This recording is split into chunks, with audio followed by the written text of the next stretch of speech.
Our regiment crossed the border between the Belgorod region and Ukraine, and the regiment Commissar Igorov Vladimir Georgievich announced that we were switching to the liberation of German-occupied Ukraine. Instead of Nikolai Doliny, who had died, our battalion was sent to the Guards Captain Nikolai Mikhailovich Kartushenko as a commander, and I was appointed the battalion commissar. I handed over the affairs of the company's partisan to the mortarman Yanson Alexei Ivanovich. I was recommended by the regiment commissar, Guards Captain Igorov Vladimir Georgievich. He clearly warned me that the life of a battalion comsorg on average lasts from 1 attack to 2 or 3. The comsorg must be the first to go up to the attack. If you can do it, Mansour, go as a comsorg. If you can't, I don't blame you. The commissar's words burned me, and I was almost confused, not knowing what to do. To be or not to be? The commissioner is watching me inquisitively and patiently. After all, I was not the first one he said these words to, and people were coming. There was always a comsorg in the battalion. How to be? Am I thinking long? I don't want to seem like a coward to the commissar, to him alone, because no one will know if I refuse, but 2 deaths don't happen, 1 can't be avoided. I feel my talisman, it's here. I agree, I say. The commissar looked at me gratefully, that he wasn't mistaken. The average number of Komsomol members in the battalion fluctuated from battle to battle from 280 to 240. There was a lot of turnover. I had a lot of work, and not enough days. Fighting was brutal, with heavy losses. Every night in our battalion arrived fresh replenishment. Every Komsomol member had to be accounted for. Well, the Komsomol assignment to everyone was the same, to have time to do as much as possible in the war, given that his life here can be cut off at every moment. Have time to kill a fascist, at least. If he was lucky, to kill 2 fascists for himself and for his friend, who had not managed to kill a single bastard. My philosophy, to kill at least 1 fascist. I, as a Komsomol leader of the battalion, spread among all Komsomol members. This soldier's philosophy was perceived by every single soldier, and no one thought differently. And how can we get the victory? Otherwise we won't get it. I'm a soft and impressionable man by nature. I was neither a hooligan nor a brawler, but in the war I destroyed and wanted to destroy fascists. Kill before you get killed by the one you want to kill. That's what I used to instill in new recruits arriving at the front. How it hurt to tears, to utter despair, when I saw with my own eyes a dead soldier of ours who had just arrived by marching companies. This state of mine was always spilling out, bursting out. My comrades in arms felt it as their own and appreciated my sincerity. As I write these lines, names and faces come to mind, young as if they came to my desk from the fiery 43rd. I would like to tell about machine gunner, Komsomol member Nikolai Kobilin. Born in 1925, he was 2 years younger than me, arrived at the front voluntarily. His 2 older brothers died in battles with the Nazis. Kolya wanted to be a machine gunner. Maxim, a good machine gun but heavy, 65 kilograms. In defence there is no machine gun better than Maxim, but in an offensive battle with him to run is not easy. As a rule, our machine gunners die when changing firing positions. It is here that the Krauts catch them at gunpoint. Kolya invented a simple device. When running from one position to another, he left the Maxim in the same place, and like a hare, he shot to a new position. Then he pulls his Maxim to himself by a strong and thin multi-strand wire. Riflemen from the company also help to pull. And now Maxim, like a self-propelled, hurries after the master. Kolya shot not only during the day, but also at night. He looked out for the sector of fire in the daytime. He installed a Maxim in advance and hammered pegs on both sides of the barrel, sector limiters. A U-shaped stick on the pegs. It's also a limiter, so that the barrel wouldn't bend upwards. At night, when fascists appeared in the sector of fire, he opened fire. There was little emotion or symbolism here. Kobalin Kolya avenged for his brothers in a businesslike way, and sent for them to the other world not 100 Hitlerites.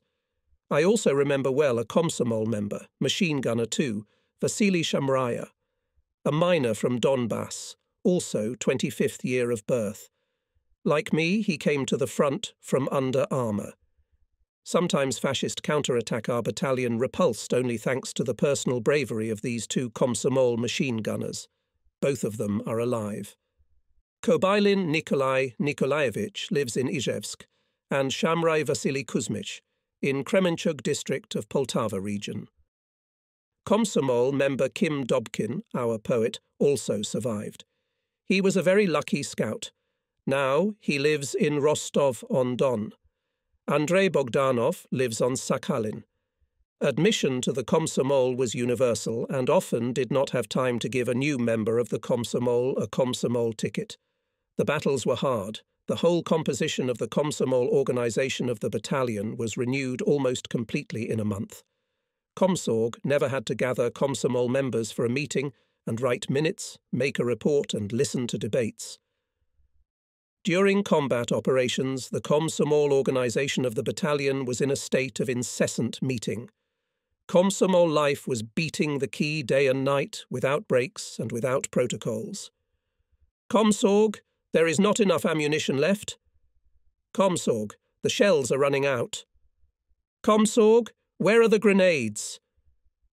Komsorg, why hasn't there been mail for a long time? Komsorg, there's nothing to smoke. Komsorg, why didn't the kitchen come to us at night? Partorg and Komsorg urgently call everywhere and demand ammunition, shells, fodder, mail, and so on. I also acted as a translator from Tatar, Kazakh, Uzbek, Bashkir, Kyrgyz into Russian. How Central Asia rejoiced at my appearance among them. Biznin Urtak, shouted the Uzbeks. Biznin Zoldas, the Kazakhs shouted to me. Uzebeznen Keshe, the Tatars and Bashkirs shouted to me. Jaksi Adam. Kaling. This is where all my fellow soldiers envied me that I, a Tatar, spoke so many languages. I still keep in my memory the feeling that possessed me in the attack. I am obliged to rise for the attack first, and the whole battalion is waiting for this moment. If the Komsorg or the party commander got up, no one has the right to wait and wait. Everyone must get up. I, overcoming my fear and my weakness, stand up, shouting out in a high-pitched voice, "Forward, for the motherland, for Stalin." I roar and shout, straining terribly, so that everyone could hear me, so that immediately all at once they all rose up after me. We went up to take the nameless high-rise, to knock the Germans out of the hut, where a machine gun was installed on the windowsill, to take the street from the enemy. We came up to save you from certain death, because while you are alone in full height looming on the line of our attack, you are the only target for Hitlerites. And I want to look back, whether the soldiers have risen or not, but I do not allow myself to do it, because I will show. I will reveal my fear and distrust of my Komsomol members. I run forward, overstretching myself, pushing forcefully, like an overloaded carriage on the ascent. And when in my soul all reserves are exhausted, when I almost consider myself doomed to certain doom, I hear from behind a rolling "Urra-ah!" and sweet to my ears stomp of infantry, and heavy-hot breath of those running after me. At that instant my fear flees out of me with the last vapours, and I fall to the ground like a murdered man in exhaustion. But I manage to hear a shriek, "Komsorg killed!" I jumped up and rushed forward, so that none of our soldiers would doubt in their Komsorg. After the battle I often heard in my address, "Our Komsorg was born in a shirt. He survived by a miracle." Such praise is a high reward. The most ruinous thing is if the soldiers give you such a characterization. Our Komsorg is liquid, coward. Clearly that authority had to be earned again and again, each new day of fighting, and to earn it from the most desperate boys who know no fear. Once I found myself in a delicate situation. I was passing by a group of our guys who had settled down in a trench and were eating without disturbing anyone. They had schnapps, trophy sausage. "Ah, Mansour, sit down, Comsorg."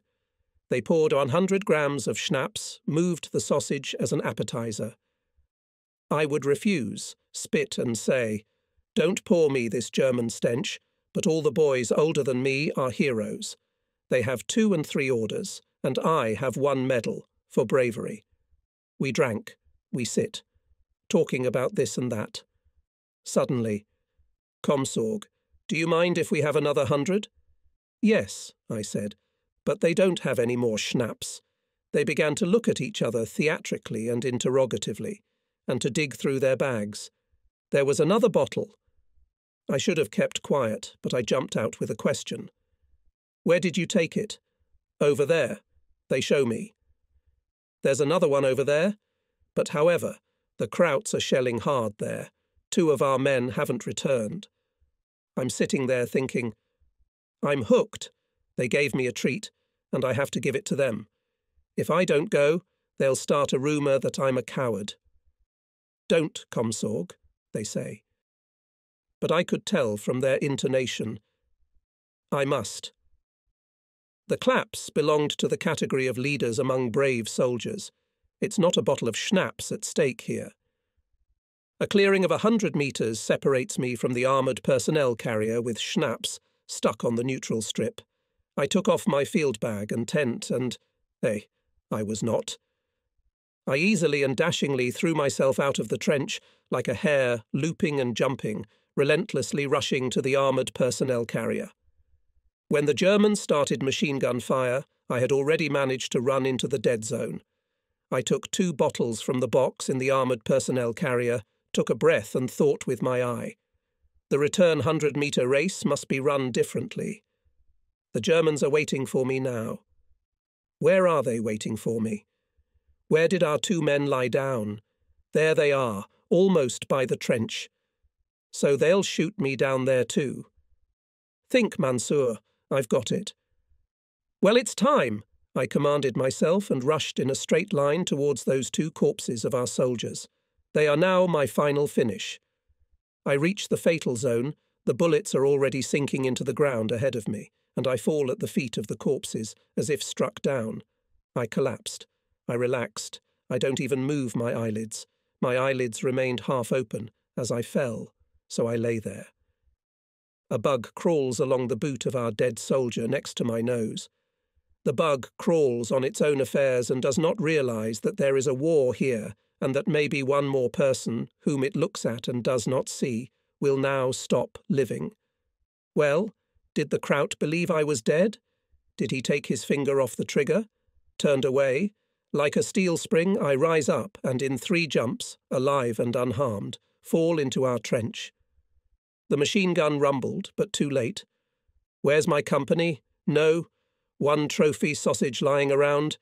It turned out later that I'd convinced the boys that I was lying there dead in neutral. Still, my conscience got the better of me, that it was their fault that a young Komsomol leader had died for nothing, and I didn't care about treats. The next day the boys laughed at me that I was looping and jumping to the armoured personnel carrier like a hare, but they also praised me for my cunning, which I resorted to on the way back. It was spread around the battalion that our Komsorg is not a coward, and with all the consequences. In general, I'm indifferent to schnapps, as well as to any other alcohol. That's since I was a kid. As boys, we often ran to the mine yard, where there was a cemetery of drunkards, graves with real crosses, empty bottles, a peg with a board with the drunkard's name on it. Here came old and small to watch the play Zivgazeta, depicting in person the funeral of a drunken miner. And the plays were really interesting. A brass band plays a funeral orchestra. They carry a coffin with the body of the deceased, a cross. They lower the coffin into the pit. They say funny speeches. They fill the pit with earth. The drunkard won't be able to get anywhere afterwards. And as a result, the miner doesn't drink any more, and his grave will be cleaned now. I guess I'm very susceptible to propaganda. That Zivgazeta saved me from a widespread scourge. but the most impressive and evidentiary Gazeta happened to me to see and experience at the front when we took the place Czerwoni Prapor with a distillery. Even before the attack, the soldiers were winking and laughing, joking. They said that we would definitely capture this factory, but without artillery preparation. Why unnecessary thunder and mayhem? After the artillery attack, the regiment went up to the attack. The fascists left Czerwoni Prapor and we entered the village and the territory of the factory. There was a lot of alcohol of all kinds, purified and untreated, in bottles and in barrels, in small tanks and in tanks on a railroad track. What each one poured into his flask as a reserve, there's no talking about it. But no matter how many times you convince someone that the Germans, for example, could have poisoned the alcohol, it seems to him that he can't understand in his head how it is possible to take away a distillery from the Germans and not get drunk. Such an option seems unnatural to him. Damn voluntary self-hypnosis. In short, we were ordered to leave the borders of the settlement with the factory and entrench. I don't know how it was in other battalions, but in ours many of us still managed to wet ourselves. Even some platoon commanders were tempted. An altercation started to break out. Someone shouts, "I destroyed 100 Krauts. I'm not afraid of anyone." Someone grabs a gun. Apparently this was the enemy's plan. 30 fascist tanks with flamethrowers on board rushed towards us at top speed. It's hard to remember. Sober and on steady legs, you can orient and maneuver. Many wonderful, heroically fighting people died in the sticky fire of flamethrowers. The most humiliating thing was the fact that the fascists obviously had no doubts about the success of their plan when they were retreating from Czerwoni Prapor. We are waiting for fresh forces from the replenishment because our personnel is very sparse.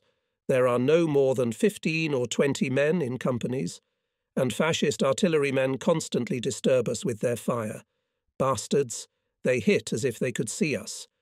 It turned out that their fire was directed by a fascist correcting airplane humpback. That's what we called it, because it's really humpbacked. The plane is single-engine, heavily armoured and very slow.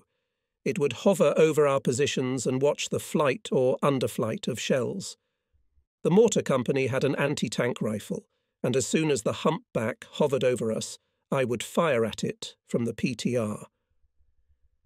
I was eager to shoot down this airplane and record its destruction on my combat account. In addition to the order for shooting down a plane, a soldier was given a vacation home. I confess, as a matter of fact, that by this time I was very tired of the war. Tired both physically and mentally. At will from the war is not dismissed from the war. I understood that. But I would like to get a vacation for 10 or 20 days, to sleep in silence, to drink from a ladle of steamed milk, to fish. I shot at the humpback, deafening myself and bringing the whole company to a frenzy. Everyone was sick of my shooting, but I was the sickest of all. The PTR hit me hard in the shoulder. The shot threw back 1/2 metre. My head almost exploded from the concussion. But with each miss, I shot and shot with more anger. About 10 times the airplane suddenly dived and went away without any signs of damage. Then it came back again. And a week later, when, having received replenishment, we knocked the fascists out of their trenches and went on the offensive deep into their defences, we saw my humpback, all riddled with RTR cartridges and burned.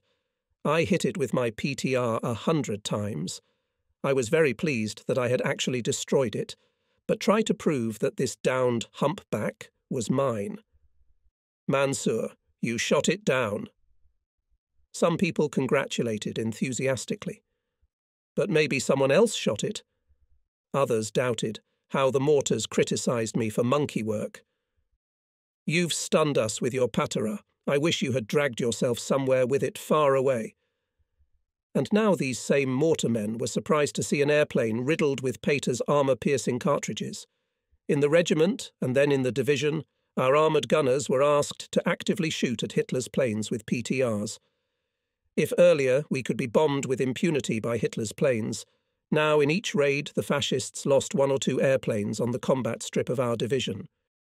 We did not know only who to award and who to give leave home according to the terms of encouragement. But the armoured fighters now always fired from their ATGMs at the planes, although this occupation was not easy. The main thing was in the collective destruction of enemy planes and the approaching Victory Day, when we would all get leave. For the shot-down humpback, and I did not receive personal encouragement, as it was difficult to prove that it was me who shot it down and not someone else. And I was not going to prove. Our regimental commissar Egorov Vladimir Georgievich told us so. For you, Komsorg and Parttorgs of battalions, the award is the fact that you are Komsorg and Parttorgs. Be modest and do not think about your awards, but do not forget to reward the privates for their heroic deeds. Vladimir Georgievich himself did not have a lot of awards. It is true that back at the Kursk Bulge he, having seen me once, was surprised. What is this? You have one medal for bravery. It cannot be. I was embarrassed and moved away, and he, telling something about me to his companions, shook his head, and they looked in my direction. Some time later, we had already started to liberate Ukraine. Our battalion was informed from the regimental headquarters that Komsorg Abdulin MG was presented to the Order of the Red Star. I was congratulated again for the second time. I received the order after the war in 1948, 2 of us with the Parttorg of the battalion. There were 4 of them during my time as Komsorg, tried to be in companies and platoons around the clock. At the CP, in front of our commander, Nikolai Mikhailovich Kartushenko, we came once a day to discuss current affairs. Combat at the CP was always alone. His all-assistants, staffers, also in companies, under the obligatory strict condition, to give to know by communication his whereabouts for now. It was possible to fall asleep in moments. Food was taken wherever and whatever they had to. Every now and then, in the company's company, Komsorgs went out of service. They must be quickly replaced by new ones. If the company commander went out of service, I was temporarily obliged to replace him until the appointment and arrival of a new one. At night, the Parttorg and I had to visit the combat guards, which always moved to the neutral strip in front of our front line. I accompanied the Parttorg of the battalion, Lieutenant Peter Vasiliev, also because he is short-sighted. He has an older son, Vasily, my age, was also at the front. Lately there were no letters from his son, and Pyotr Vasilievich was very afraid if his son had been killed. We crawl along the neutral zone, and fascist rockets fall nearby, splashing with dazzling electric welding, making zigzags on the ground, hissing snakes, trying to crawl under your belly. Move only, and you will be sewn up with a machine gun burst. At the same time, crawling to check the battle guards, I always remembered how once I fell asleep in the steppe near Stalingrad and Suvorov, and I, without leaving the place, visited the fascist rear. Once we in one of the rifle companies, taking advantage of the lull, stayed with Peter Vasilievich for a long time. Soldiers, when there is a lull, like to talk about various topics, but not about the war, about whether there's a God, for example, or how here in this rifle company they talked about the origin of man on earth. Older soldiers were seriously interested in such a conversation, and the young, with the height of their 7-year or secondary education, listened condescendingly and laughed at the naive questions of their elders, who did not have to go to school. One elderly soldier, I think his surname and first name was Kudryavtsev Afanasy, asked the Parttorg with a question. Why didn't all lickspittles surpass people? Ouch! If people had descended from goats, there wouldn't be a single one of these horrible devils left. Why are there still many of them in warm countries and live in herds? The soldier looks slyly at the party leader and waits for an intelligible answer. Everyone is waiting for an answer to the tricky question, the answer of the battalion's pater. I know that Pyotr Vasilievich hasn't received any news from his son with today's mail. His face is gaunt. But he is seriously, I can see it, thinking about the elderly Afanasy's question, and everyone knows that the Parttorg will not answer at once, just to answer, but will let the man talk, let his soul go. Afanasi, looking at the partorg, continues to develop his thought further. Is it possible that our academic scientists are also from the lice? They're so fearful and unscrupulous. They eat lice and eat them. Well, do I have licker's blood in my veins? Of course, everyone's happy to laugh. You're like stallions, aren't you? I care about you. I feel sorry for you because you, young and smart, have been labelled as lickers by our Ushonos and academics. And you believed it. Yeah, we're all fools. We're the ones who've attributed such misfortune to ourselves. Ugh! I don't agree with that. If it wasn't for the war, I was going to go to Moscow and make a scandal with the academics there. I'd prove it to them. Kill me if you want. Let Yen say about himself that he's from lickspittles, and he doesn't care about other normal men. Afanasi, satisfied that the partorg let him speak out, and now anxiously waiting to see what the partorg would say, began to twist the goat's leg. To the surprise of the young men, Pyotr Vasilievich answered the tricky question in a different way than he had been taught at school. Monkeys were themselves millions of years ago the same as they are now, and will be the same in millions of years, and people were millions of years ago also by themselves. That's what scientists say. Only people millions of years ago lived in forests in caves, ate raw food. Then they learned to cook food, to make stone axes. 50 or 100 years from now, people will be flying to the moon and other planets. But monkeys will remain the same as they were millions of years ago. Afanasij blossomed.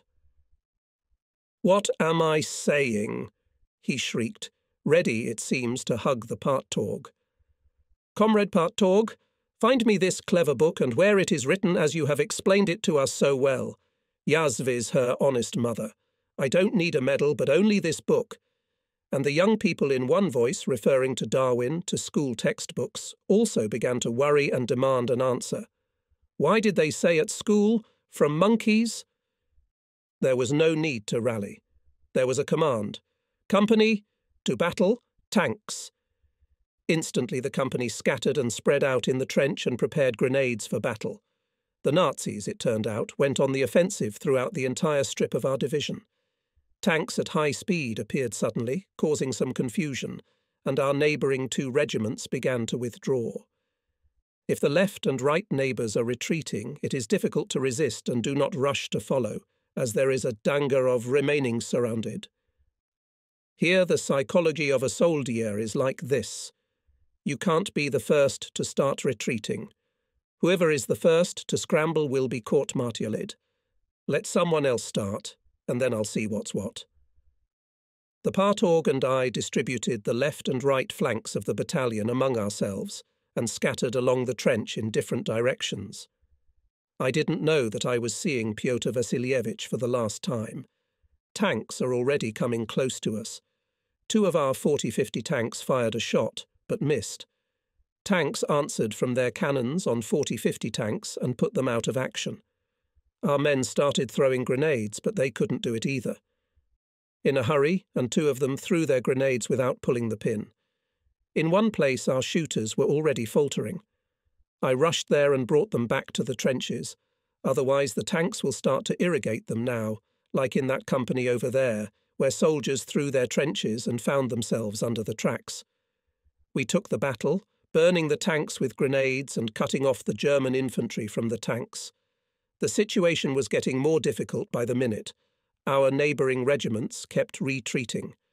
I don't want to get into a senseless encirclement either. We don't have much ammunition.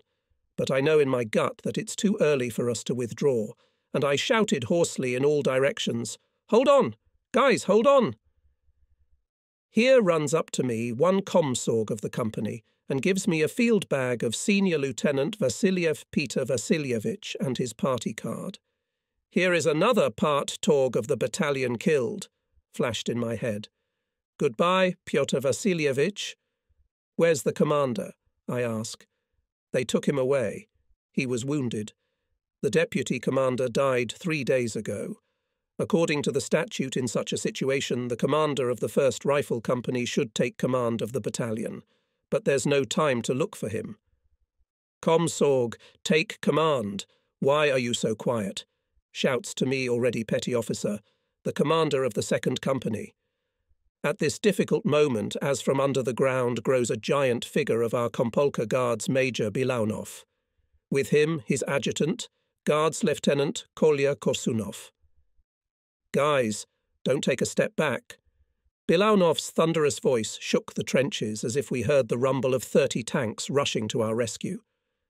Although it became easier on my soul, the situation no longer depended on me, but I was not happy to see our Kompolk. All the end, thought. Now we will die, and there will be no turning back. Bilaunov is a man of inconceivable courage. You can't force him to retreat under any circumstances. This man himself will lay down his head, and we with him. And now, decades later, I am trying to comprehend the phenomenon of this man's personality. He picked up an anti-tank rifle thrown by someone from the ground and mechanically opened the bolt to see if there were any cartridges. Yes.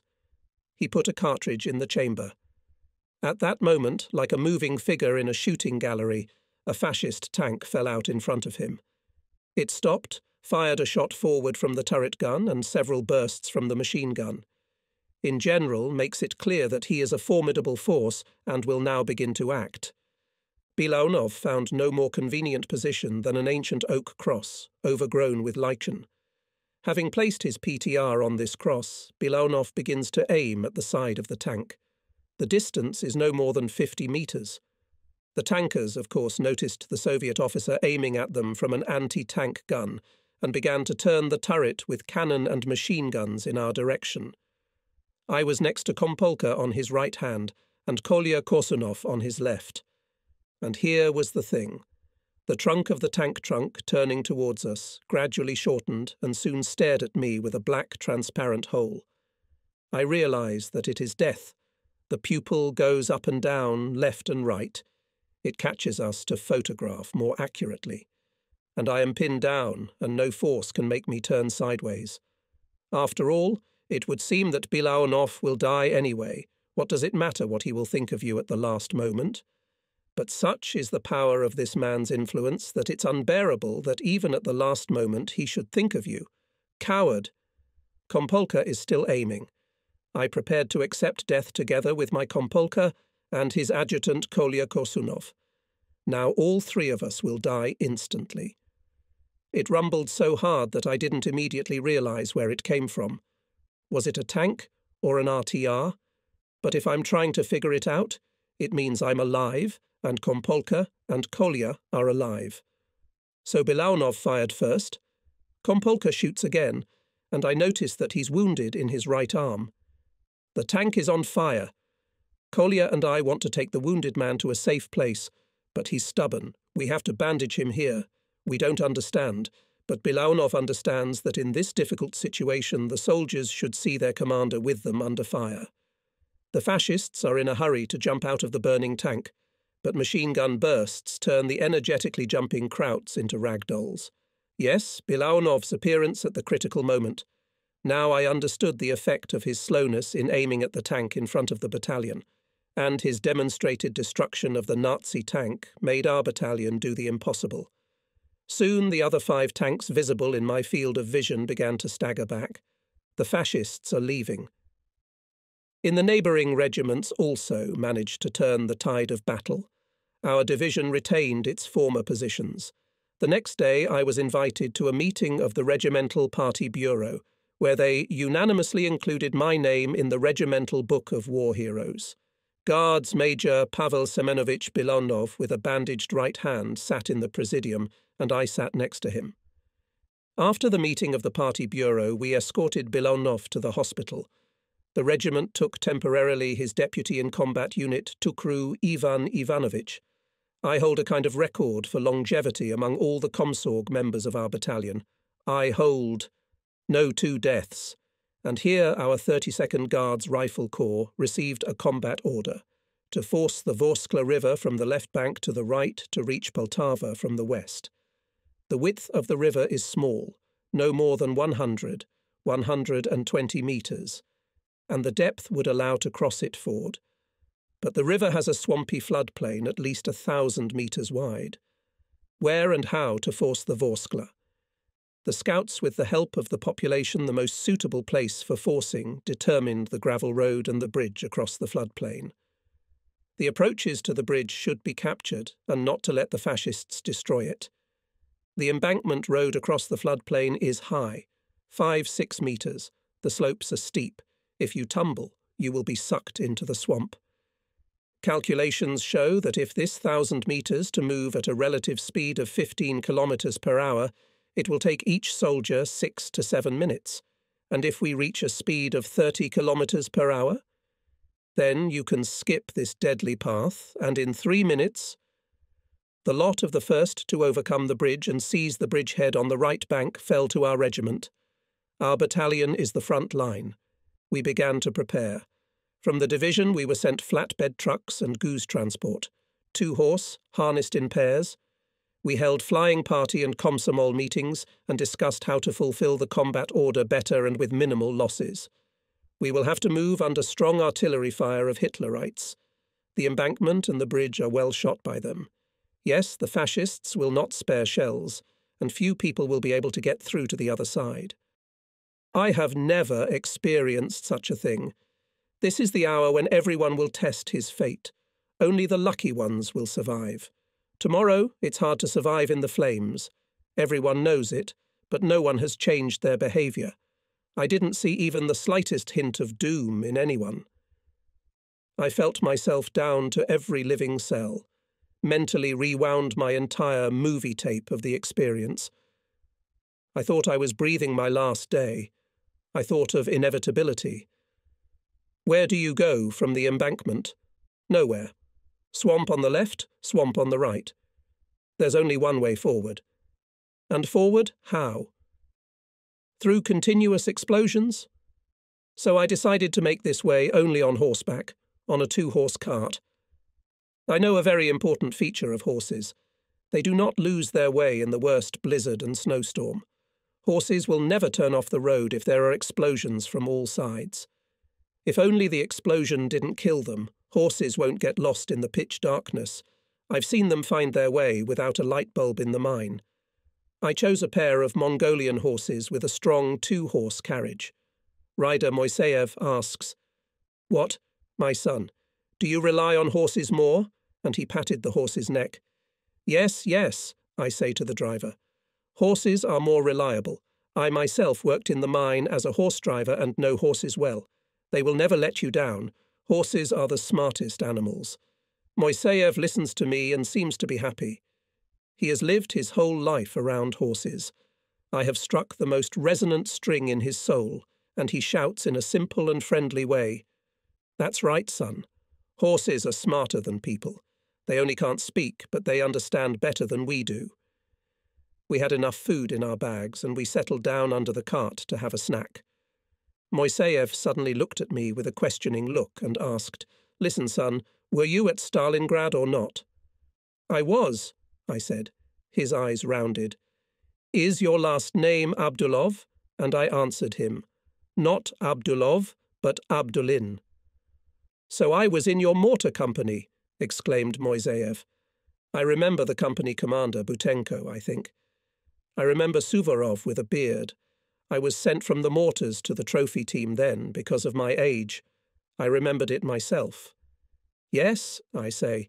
"Then you, 4 old men, were transferred from the company to the trophy team." Moiseyev faded and said, "They were killed at the Kursk Bulge." I immediately remembered my 7 friends who were killed at the Kursk Bulge. And, frankly speaking, I was not happy that our roads crossed with Moiseyev here before the deadly throw across the Vorskla. A scout, another old acquaintance from the Battle of Stalingrad, Armenian Ambartsumyants, Grigory Leontievich, came up to us. He and his friends went to survey the floodplain, and nowhere else could they find a place to cross to the right bank. Swamps were impenetrable everywhere. Grigory Ambartsumyants was my age or 2 years older. Very strong, though not as tall as me. Expressive big eyes. 3 kubas on his buttonholes. A scout. We knew that he was from the special department of the Corps headquarters. When Grigory came to our battalion, Allah forbid if the rear holds up ammunition or food. He never asked. He saw all the shortcomings in the battalion himself. and it never came to a tribunal. He limited himself to a conversation about conscientious fulfillment of duties at all costs. Grigory all were welcome, especially at the front line. Ambat Sumyants temperamentally patted on the withers of our Mongol. Yes, you horses, my horses. And you, Mansour, what do you think? It's better to ride horses, isn't it? And opening his eyes wide, slowly moving his eyelid, he blinked at me. I offered him to join us in the landing party. He went around the horses, examined their hooves and horseshoes, looked over the Oak 2 horse and exclaimed, "Good, I'm with you. And what do you think, to go or on your own?" I told him that I personally would be on my own 2 feet, Moiseyev on the 2 horse. I would put my automatic rifle and my bag with cartridges and grenades in the 2 horse. I will run next to the 2 horse and hold on to this rope wrapped around my fist. Grisha listened to me and said, "Right, I'll also run beside it." And so we, 3 Stalingrad residents, made up our crew. All of us have the same fate, and will death catch up with all 3 of us tomorrow. The 3 of us had dinner. We foraged for the horses. We left ourselves some food for the morning and fed the rest to the horses. They ate all our food, bread, wheat porridge and sugar. Our fates were now intertwined with the fate of horses from the distant steppe of Mongolia.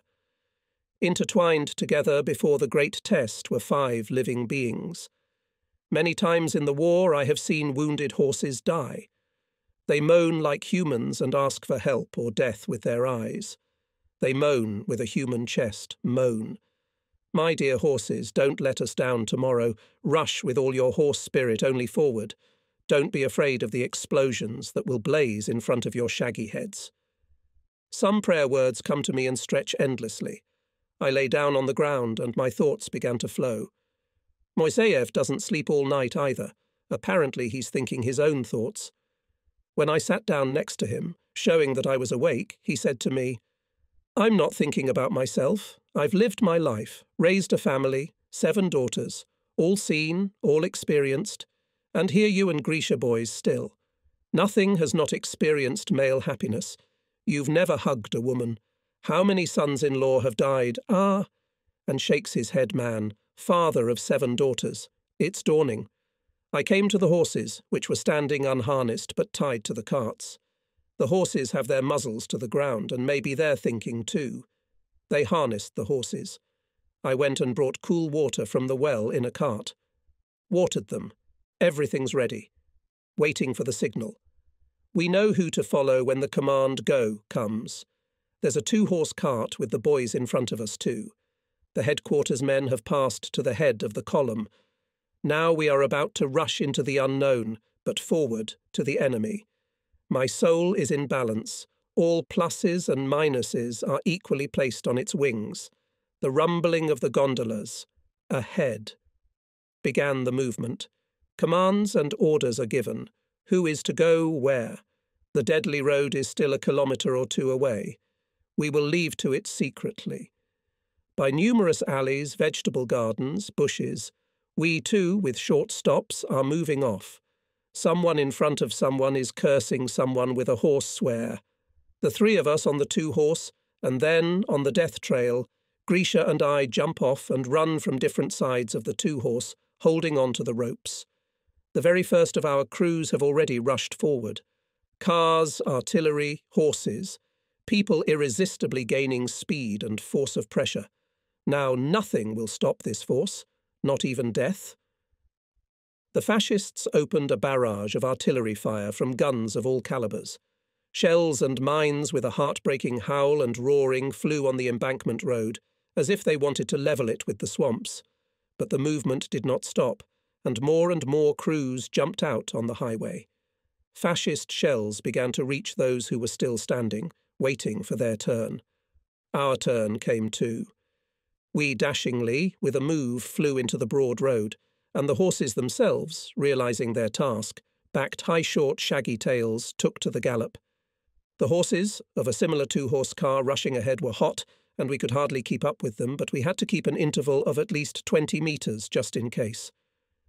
Moiseyev threw down the reins and, like a pincer, clung to the sides of the two-horse cart so that he would not be thrown away. Grisha and I jumped off at a run and light, holding on to the ropes tied to the front of the two-horse, rushing on our own two. It is easy to run, but there is nothing to breathe. From above, as from a giant hatch, earth, sand, swamp algae are falling down on us, dirty wet dust is clogging our noses, our lungs are full of smoke and methane, which came from the swamp mishmash. The shells burst around with such speed that everything raised in the air cannot immediately fall back. The explosions tossed again and again. There are already craters ahead, and the two-horse is jumping. It's about to collapse. I already thought that I should have tied our ropes to the slings. Now the cart will collapse, and the horses will run away alone. We'll be lost without horses. And the horses are rushing faster and faster. In the thick dust and smoke I can see only shining horseshoes. My eyes catch a glimpse of images, flying under the slope of individual parts of cars, from the cannons, from the two Kolokoko. A glimpse, still alive. The grin of a torn-off horse's head, tumbling into the black and green mishmash of the swamp. A glimpse. Oh, horror! Someone's tanned and bloody back, without head and arms. The two-horse ahead of me disappeared before my eyes, and our horses burst into a cloud of dust and disappeared too. Did a shell hit the two-horse? But the rope, the end of which is tightly wound around my fist, continues to pull me, and I continue to run blindly. My lungs burn with the acrid smoke of unburned toll. It's nitrous oxide, a very poisonous gas. My mouth is full of earth and sand. I save my eyes and open them rarely, but anyway I can't see anything, thank you. Our horses are still intact and, without straying, are rushing like shaitans. Let's not fall down. We should be afraid of funnels. One or the other foot now and then goes into the pits, but I am trained and now tense to the limit. And if there's a blockage ahead and the horses jump over, will I jump over? My body is so tense that I think I will jump over anything. Running, galloping, rushing, and the embankment does not end. But now there's a bridge decking under our feet. Now we'll jump out on the right bank. Come on, dear ones, push. Can't we get through? Moiseyev, I'm shouting. Hold the reins. We still have to avoid crashing into the krauts like on a platter. We'd better turn to the right or left along the bank as soon as the embankment ends. Moiseyev tightened the reins and, breaking off, pulls the left reins on himself, and somehow turns off the road to the shore. Grisha and I grab our automatic rifles and bags from the two-horse, let go of the ropes from our frozen fists and fall into the thick grass, pressed for a second against the cool earth. I can't wait to see how our boys are breaking through after us. The whole embankment road across the floodplain is in shaggy braids of dense and continuous explosions. Along it, black pillars rise vertically from the swamp and fall down. They rise and fall. The swamp is whooping, oohing, booing, moaning. A hodgepodge of men, cars, horses, cannons. On the right bank, to us all, this solid living mass flies out, spreading to the right and left, dissolving in the grass, in the corn, in the wheat. Grisha and I, not having had time to say goodbye to Moiseyev, not having hugged our rescuers' horses in farewell, the two-horse carriage, by the inertia of running, ran away further along the shore. Not having time to say goodbye to each other, we run away with him each to his own place. I see our guards major Ivan Ivanovich Tukru, as if he was enchanted, and neither bullets nor shells could take him. Captain Nikolai Kartushenko, our combatant, also skipped with his staff. I rejoice every person who jumps out on this shore from the deadly road and wonder, how is it they survived? My own safe crossing here seems to me a unique and unrepeatable miracle. Here, thank Allah, is Jansson. Our academician, Alexei Ivanovich Jansson, is running under the weight of the mortar barrel like an elk, and someone is dragging the carriage behind him. And there's Seryoga Lopunov with a stove. Shamrai Vasya, Kobili Kolya, with his Maxim. They've snuck in and are already in a hurry to open machine-gun fire. I see a nurse, I know. It's Tonya. And there's Anya and Galia. Even the girls slipped through. Liaison Semyonov Vladimir is already pulling his reel, but I can't find many of them with my eyes. Our regiment commissar, Guards Captain Egorov Vladimir Georgievich, is alive and not a scratch. I feel better. A Stalingrad resident, too. And it became even more cheerful when I saw our artillerymen Leonid Nokovny and Ivan Emelyanov turning their regimental 76mm cannon and already preparing the first shot. Where are the other cannons? The bridge is already destroyed, but the movement continues. Now already on a new embankment of overturned cars, cannons, 2-horse carts, horses, people. Not even half an hour will pass as the command forward will be heard. A powerful "Urra-a-a-a" will roll from edge to edge, and our regiment will go on the attack, capturing the bridgehead on the right bank of the Vorskla. Ahead, scouts led by our poet Dobkin Kim, the most desperate daredevils of the regiment, further and further wedged into the southwest. There is our commissar walking on the field, like an agronomist making smooth steps, as if measuring the hectares of fertile Poltava land. The commissar is counting. He takes the land strictly according to the account, so that never again to give our land to all kinds of scum. The Guards Corps, not letting the Hitlerites recollect, was rapidly developing offensive battles. We once again waded across the Vorskla, in the place where it was once forced with his army Peter I, passed by the granite cross in memory of Russian soldiers who defeated the Swedes at Poltava, and on September 23rd entered Poltava. We were met by women and old men, gaunt, skin and bones, but happy. At the destroyed mill we found flour prepared for evacuation to Germany, which we immediately began to distribute to Poltava citizens with soldiers' pots. Not an hour passed as we, the liberators, began to treat us with Poltava galushki. Left bank Ukraine. No matter how hard we tried to prevent the fascist invaders, they managed to burn many villages, farms, hamlets, towns. Ashes, embers, smoke everywhere. There are only mud brick ovens in place of houses.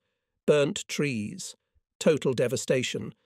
The Ukrainian people will have to work hard to revive and bring this region back to life. That's what the war has done. Nothing but ashes.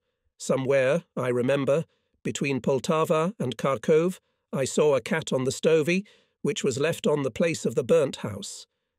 The village burned down completely. I began to look at the dilapidated stoves. On some of them I could distinguish funny drawings. All the ovens in the huts were once painted by their owners.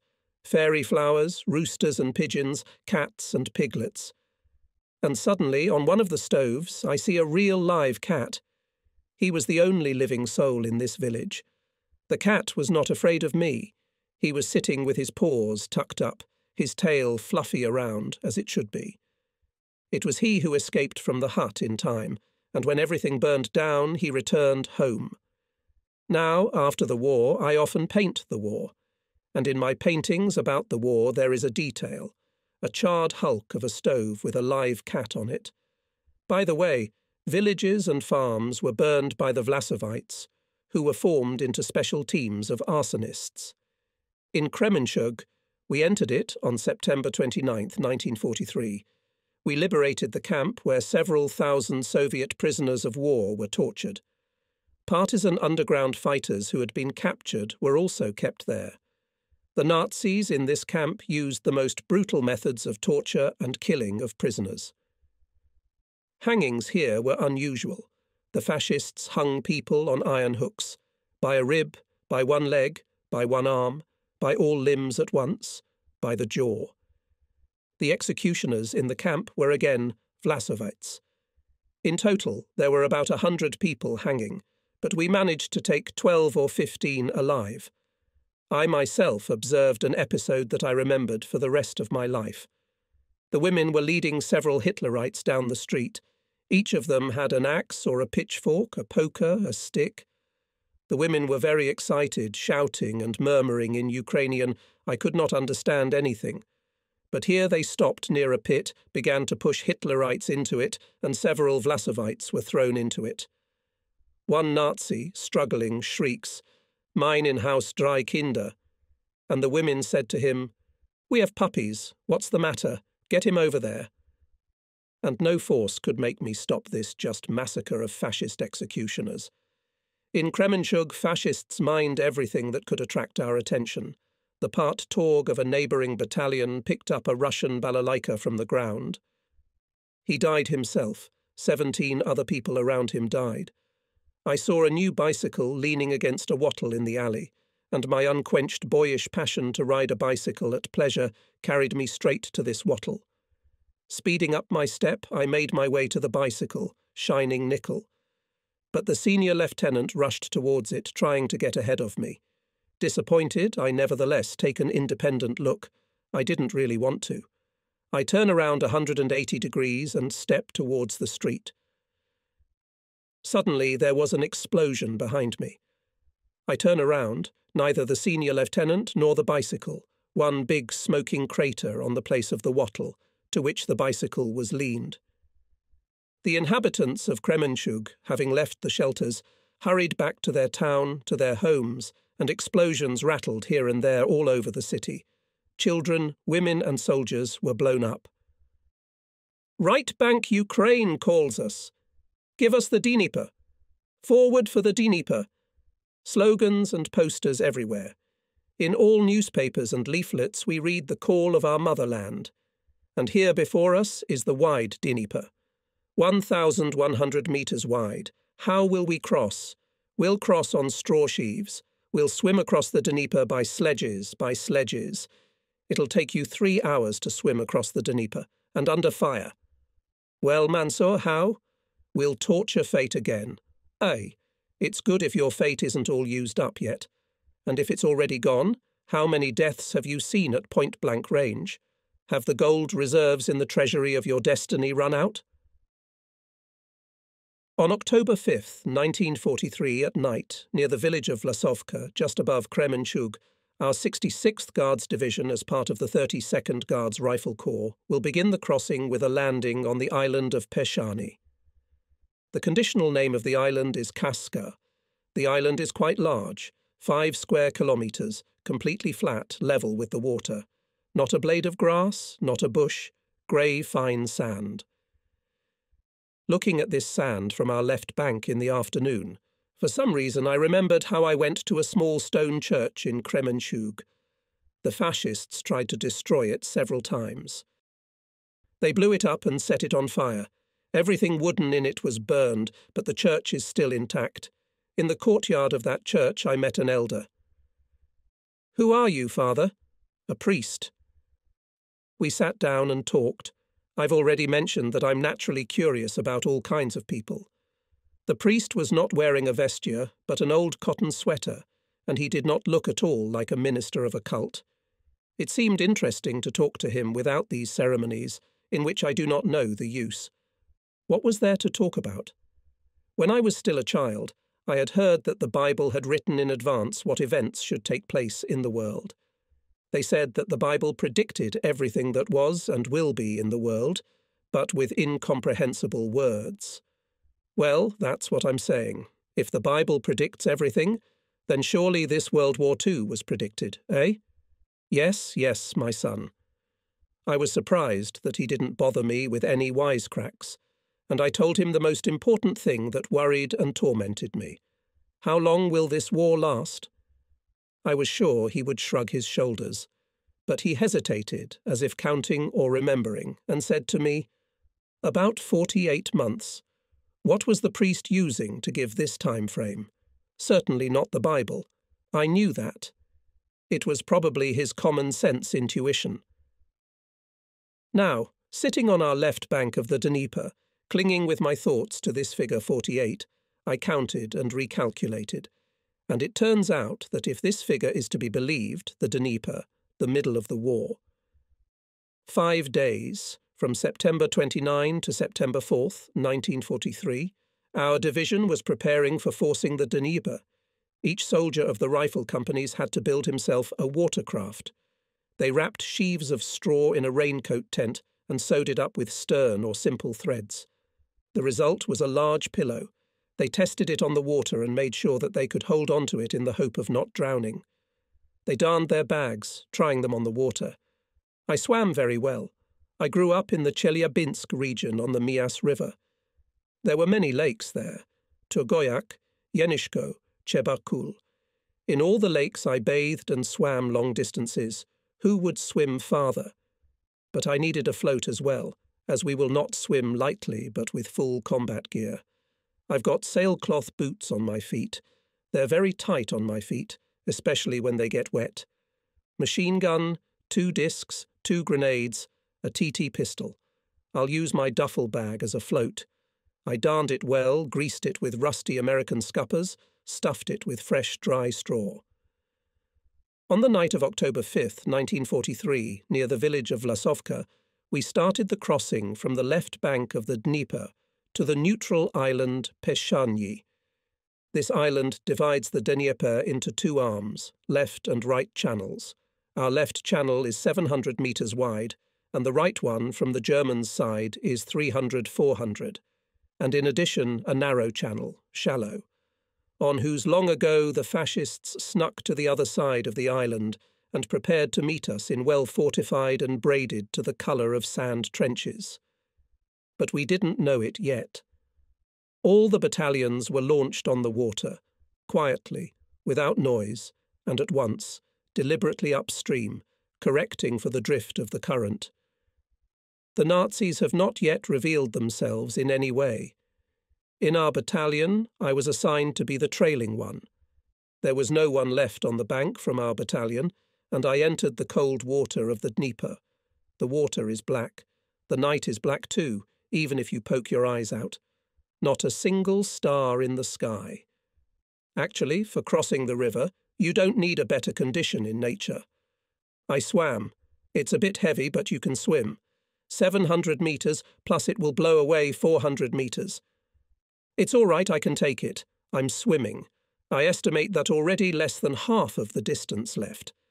And at that moment the sky burst, familiar howling of mines and shells, which flew at us from the right bank.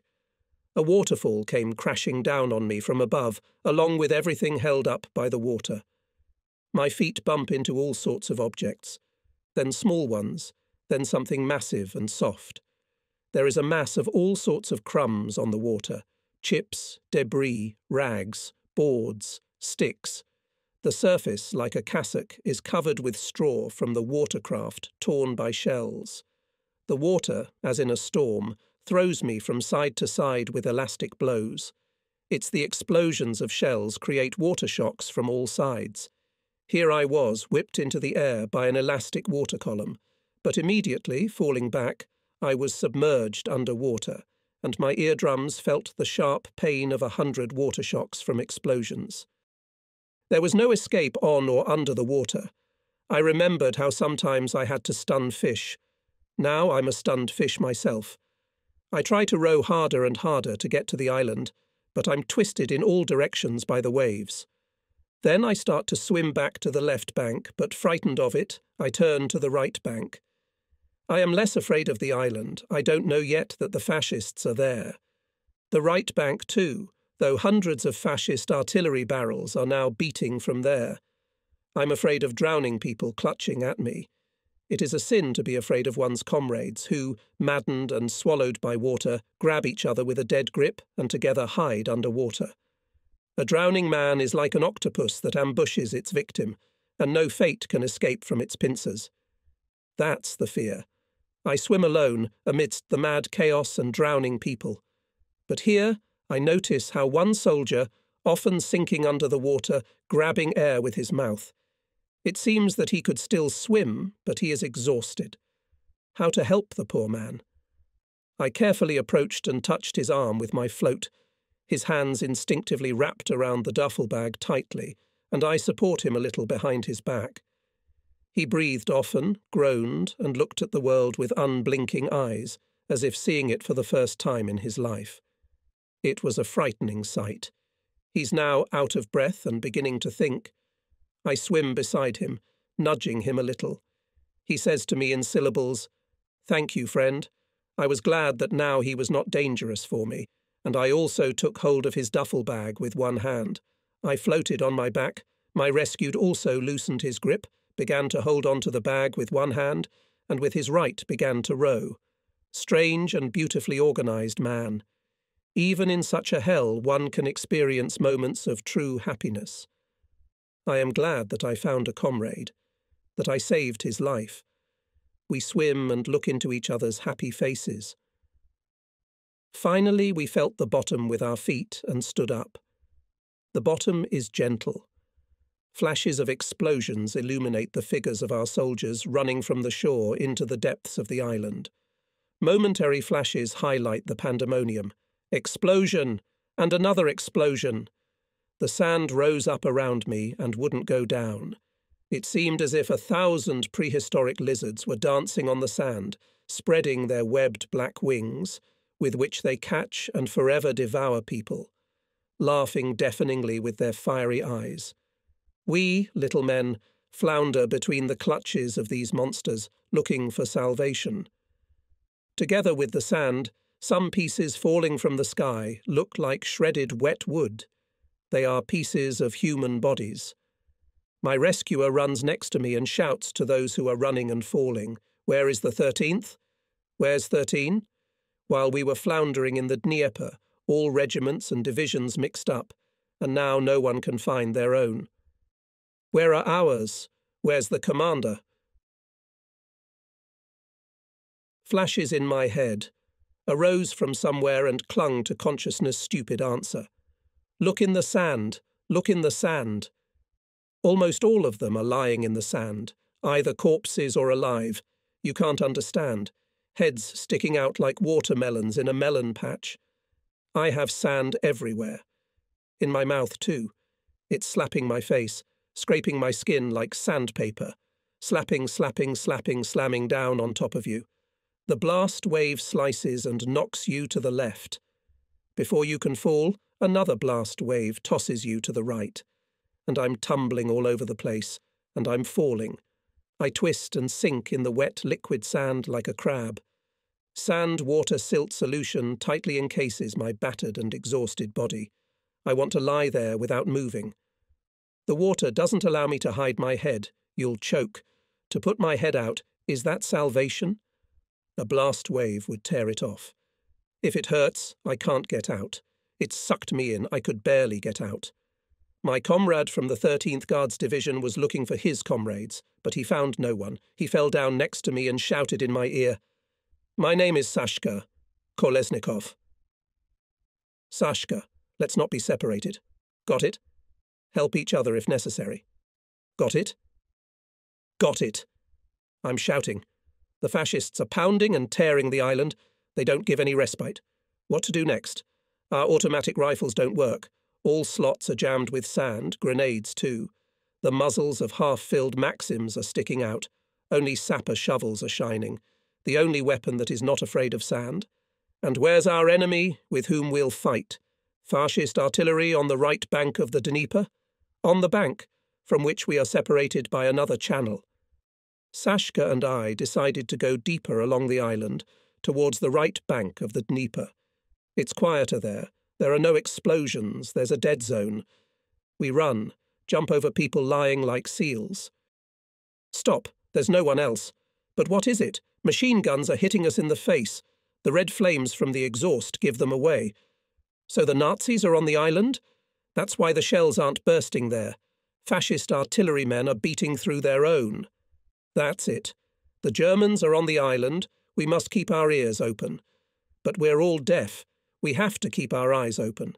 But our eyes are clogged with the damned sand. It's not good. Not good. It's dawn. The fascists have intensified their shelling. From the high right bank of the Dnieper, they can see their own and strangers well against the light background of sand. They hit with impunity. Not a single airplane in the sky. Where have our planes gone? We can't hear artillery from our left bank. The impression is that we're abandoned on the island to our fate. But nobody leaves the island. They're all waiting for their time, buried in the sand. One soldier, looking like Taras Bulba, is on all fours. His walrus-like moustache sags to his chin.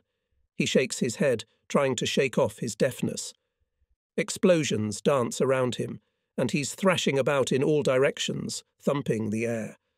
I couldn't look at him. And when after a few minutes I looked, I saw only the heels of his boots sticking out of the sand. The Nazi shells hit and hit, but they couldn't kill us all. Making 5-minute pauses, again and again they renew the artillery.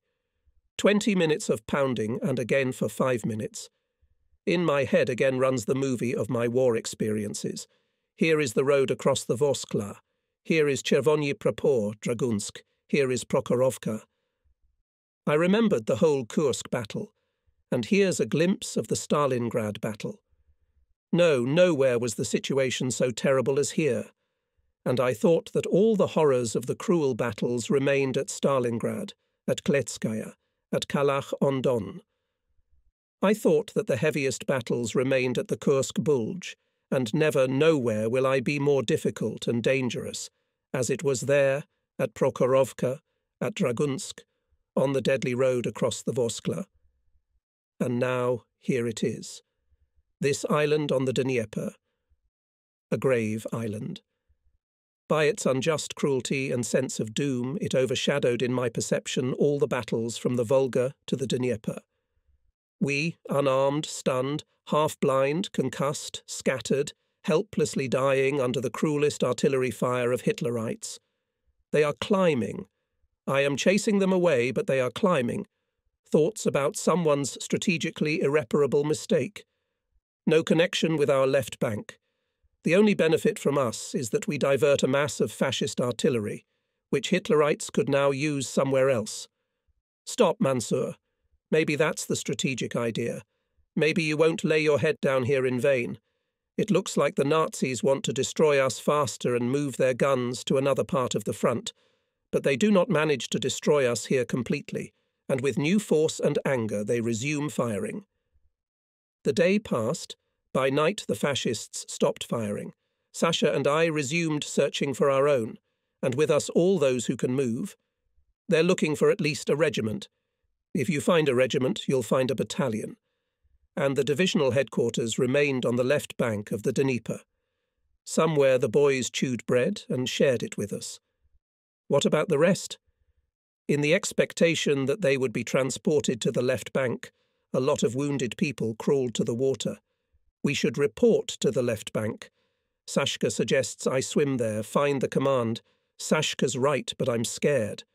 They'll think that I got cold feet, that I ran away from the island under the pretext of saving the wounded. They'll attribute panic to me in addition. What I thought up and proposed to Sashka in the morning seemed to me less terrible. When Sashka heard my plan, his eyes sparkled, and the plan was as follows. Not to look for our own any more, everyone here is our own, but to form a strike group of 500 men and at dawn to attack the fascist trenches or trenches, whatever they have, on the opposite shore of the island. They're our salvation from artillery fire, that's clear. But how can we attack without machine guns, without grenades? Our machine guns will be the blinding sun in Hitler's eyes. Our grenades will be surprise and speed. Hurrah! And ride the Krauts in their trenches and trenches. We'll trample them with our boots, tear them with our teeth. We'll take away the Krauts' machine guns, and machine guns, a circular defence. There's food there too. Besides Sashka, many other soldiers listened to my plan. There were some who called the plan unrealistic, but all agreed to act. Here on the island all options are good, because all the same to die. And it's better to die in a fight than lying on the wet sand. We gathered quickly, more than 500 people, quietly moved as close as possible to the German trenches and camouflaged, buried themselves in the sand. The signal to attack, when my group stands up to its full height. It was not dawn yet. It was a little bit darker in the east. The fascists opened an artillery. First they ploughed far behind us, where the wounded were. Then they transferred the artillery to the middle of the island, to us. A strong explosion hit the back of my head, it seems, with no less than a ton of sand, and I stumbled into the sand before I could squeeze my eyelids. So I was sealed to the sand with open eyes. My head was ringing, my eyes were burning, it was dark, and I was lying like under a giant press. My whole body makes a jerk upwards to break out from under the press. My heat lifts easily, and then I realize that there is no weight on me. But I don't hear or see anything. Blindly, I dig a hole in front of my face. Water comes into it.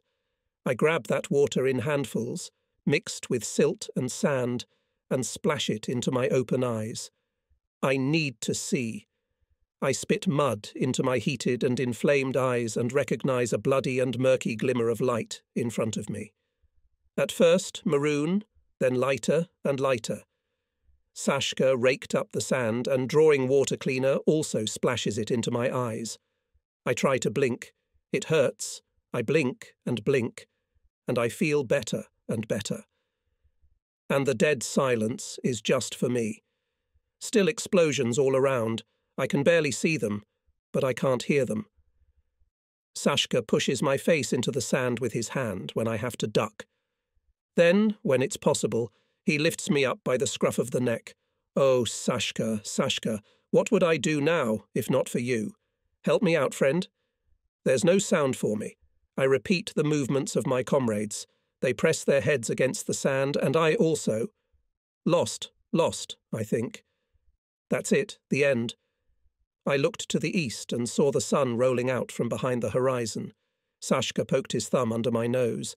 It was good that no random cloud covered it, and he ran, 2 fingers on the sand. To attack, he said. I nod approvingly. I stood up, and I'm glad that my legs are holding me up. We stood up at full height, 10 or 15 men at a time, as it had been agreed. No sooner had we taken the first 3 steps forward than a 5,000th avalanche jumped out of the sand behind us and rushed Black Storm towards the fascist trenches. I see mouths open in a scream. I am screaming too, though I can't hear my voice. I must have torn my vocal cords. My throat is gripped by a searing pain. Stumbling in the sand, I run towards the frightened faces of the Germans. They should not have been frightened. We literally grew out from under the ground, from under the sand, and we are rushing at them in a mad avalanche.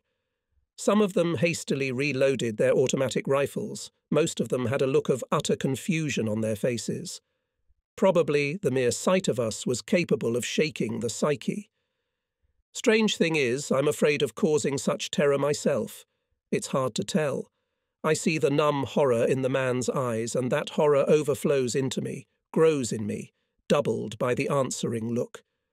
Unable to disconnect my gaze from the reciprocal gaze, I run faster and faster to end this unbearable state of mind. Kill. I never tire of repeating, curse the war.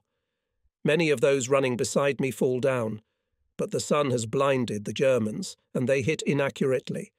I see a German who has already rushed away. He is climbing on the opposite side of the trench. The officer's mouth is open in a scream, he fires his pistol, and the soldier falls back into the trench as a doll. But you can't shoot everyone. Others have already crawled out and are running.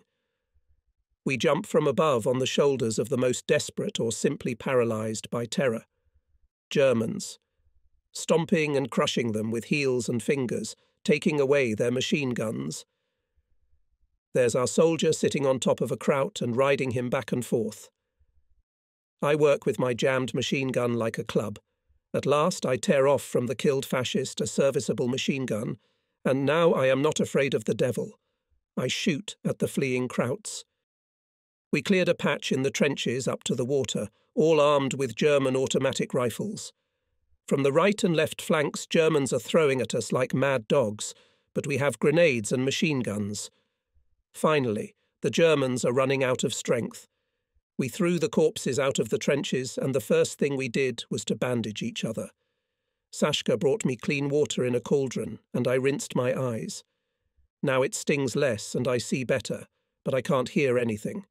The claps are chewing, and I see all listen to the sounds around. We are in a circular defence. We cannot be afraid only of artillery fire. We have krauts on our sides. German artillery will not hit here. Sashka holds his thumb up. It means the situation is normal. He looks into my ears and shows me with his facial expressions. There's nothing there. He looks at me questioningly. I don't understand. Why can't you hear? And it seems to me that I have wooden plugs in my ears. For the 5th day we've been in a circular defence. When will the command be either forward or reverse? The supplies found by the Germans we ate.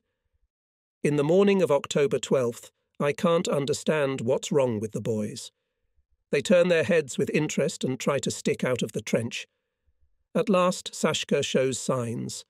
Silence, they say, we can't hear the artillery attack. And as soon as he told me that, my deafness went away in the same hour. I guess my ears wanted to hear silence. And from the flanks, the fascists don't move. Sashka and I and a few others crawled out of the trench. Step by step, we surveyed the situation around us. The Germans' trenches are empty. Maybe it's a trick. Maybe the Germans left so that their artillery could transfer their fire here. And everyone is guarding the trenches to jump back if anything happens.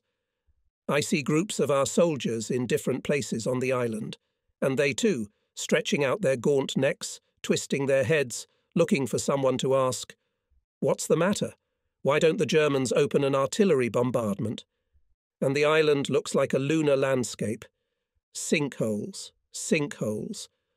All different calibers.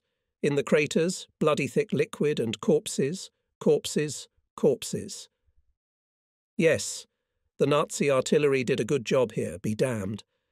Then we learned that the deputy commander of the 13th Guards Division, Gaev, who was in the village of Vlasovka on our bank, was killed by artillery fire. That's where they were getting to. The heavy corpse odour turns my guts inside out. Are we still needed here? Apparently not. Bunch of survivors are moving towards the Dnieper. Goodbye, Grave Island. Actually, the order to leave the island did not come from anywhere, but Sashka and I also entered the water and swam to our left bank. The Dnieper quietly carries its waters. Nobody shoots. Silence. We went to the left bank, began to strip naked and rinse our clothes in the Dnieper. We squeezed them out without hurrying. We made a fire. We dry ourselves. All in silence, without talking, as after a funeral. Neither honour nor glory to wait for us. There was no order to abandon the island. Let's go. We have to find some superiors and report back. We're walking in a group of 15 or 20 men. Ahead is a cluster around someone's camp kitchen, boiled millet porridge with sunflower oil. They gave it to us. We eat, greedily inhaling the flavour. I can't believe it. How did I stay alive? If I'm alive after the war, I'll write about the Grave Island. Or no, not a grave. About the island of death, which we dodged. About the island of the Guards' glory. The headquarters of my 193rd Regiment was the closest. The first person I met there was the Chief of Staff, Captain Bondarenko. Was there an order to get off the island? Bondarenko comforted me. The order was still on October 10th. The officers and soldiers who had miraculously survived on the island came to the headquarters, and everyone had the first anxious question. Was there an order? Bondarenko calms everyone down. There was an order to shoot on October 10th, and only then a man relaxes, a stone falls from his soul. To my boys at this time came up a few officers' correspondence. Tell me. But we couldn't talk. I told the men what Bondarenko had told me, and since we had left the island according to the order, everyone wanted to find his division, regiment, battalion, company as soon as possible. Otherwise, we'd probably have to swim back, wouldn't we? We thought. Only after 3 decades I learned that our cause has fulfilled its combat task, carried out a demonstration of false crossing. During the time when we diverted the Nazi artillery fire on ourselves, our troops conducted bloodless crossings above and below us along the Dnieper. And 60 kilometres below Kremenchug, in the area of Derievka and Kutsevolovka villages, our sappers built a pontoon bridge across the Dnieper. The survivors continued to arrive from our island in groups and alone. They approached someone and first of all asked an anxious question. Was there an order? And only after they were convinced that there was an order to leave the island, that they had come here according to the order, the guardsmen sat down to the millet porridge. Here are the survivors in our regiment after this operation. Machine gunner Shamrai Vasily Kuzmich did not lose his Maxim even in this mess. With him together with 2 more machine gunners, one I knew, it was Timonin, a brave guy, Mortar Jansson, Alexei Ivanovich, our academician, Scouts Dobkin, Kim Veniaminovich, and Ambartsumyants Grigory Leontievich. Our regimental commissar Egorov Vladimir Georgievich withdrew from the island last. The commissar always did so. If forward, he was the first, and if back, the last. That's who I know personally. Our commanders Nikolai Mikhailovich, Kartoshenko, and Fedor Vasilievich Gridasov remained alive by a miracle. The 145th Guards Regiment of our 66th Division managed to perform an even greater miracle. With the remnants of his guardsmen the commander of the regiment, Guards Lieutenant Colonel Alexei Petrovich Dmitriev managed to wade through the right channel, get a foothold on the right bank and gain a foothold there. Dmitriev's guardsmen were greatly assisted by the underground Komsomol youth group, Nabat, headed by Vasily Ivanovich Us, which operated in the villages of Beletskovka and Malamovka. Alexei Petrovich Dmitriev was awarded the title of Hero of the Soviet Union for this feat.